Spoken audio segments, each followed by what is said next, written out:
So Liverpool, I'm very disappointed in Liverpool, and the hotel is not what I think of Liverpudlians, and I'm just so disappointed in them.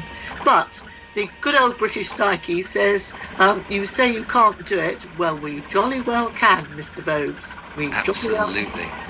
And we will push back against this corporate Britain that's trying to stop truth and people actually thriving and enjoying their lives and finding out information, and we will. And I know my audience will be absolutely 100% behind everything that you do and other people like us are doing, because it's the right thing.